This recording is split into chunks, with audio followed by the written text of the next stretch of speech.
Bismillahirrahmanirrahim. Evet, bu seneki tema vahdet ve kurtuluş rehberi Hazreti Muhammed Aleyhisselatü Vesselam. Ben öncelikle hem tema seçimi için hem de bu etkinliklerin düzenledikleri için Peygamber Sevdaları Vakfı'na yürekten teşekkür ediyorum. Hem etkinlikler çok güzel, hem tema çok güzel. Tam da günün ihtiyacına cevap verecek nitelikte. Bugün ümmet coğrafyası çok ciddi sıkıntılar yaşıyor. Çok uzun bir süredir böyle. Ve aslında bu sıkıntıların altında yatan en büyük neden belki ümmetin parçalanmışlığıdır. Siyonistler başta olmak üzere İslam düşmanlarının bu kadar pervasızca Müslümanların üzerine, İslam beldelerinin üzerine yürümelerinin altında yatan sebep onların çok güçlü olmalarından değil, bizim dağınıklığımızdır, bizim parçalanmışlığımızdır, bizim birbirimizle uğraşmamızdır. İnşallah bu gibi etkinlikler ve Hz. Muhammed Aleyhisselatü Vesselam Efendimizin kutlu viladetinin yıl dönümü bu konuda bir uyanışa vesile olsun. Onun ümmeti yeniden kardeş olduğunu, bütün inananların kardeş olduğunu, diğer bütün insanların yaratılışta kendilerine eş olduğunu hatırlamalarına bir dönüm noktası olsun, bir vesile olsun inşallah. Ve vahdete giden yolda önemli bir adım olsun. Etkinlik güzel, coşku güzel.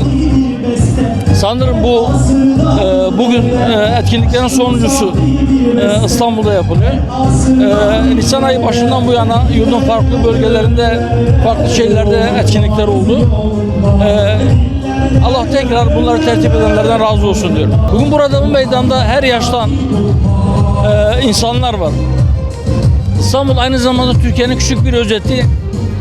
Ben öyle inanıyorum ki Türkiye'nin dört bir tarafından gelip İstanbul'a yerleşmiş olan vatandaşlar var. Bizim farklı kimliklerimiz, farklı alt kimliklerimiz olabilir. Dillerimiz farklı olabilir, belki kültürlerimiz farklı olabilir, mezheplerimiz farklı olabilir.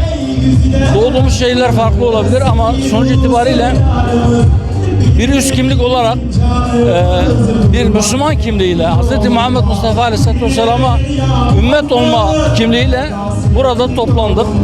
Rozetlerimizi çıkardık, diğer rozetlerimizi. En büyük aidiyet bugün Hz. Muhammed'e ümmet olmadır. Yani o İslam ümmetinin bir parçası olma.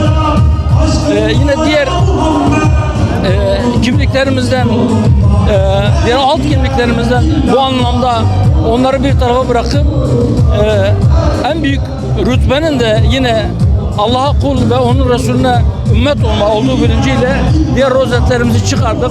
Şu rozetlerimizi taktık. Bunu da etkinlik alanında dağıtılan. Evet, bugün her birimiz, her bir fert onun ümmetinin bir ferdi ve o ümmetin bir parçası olarak burada toplandık.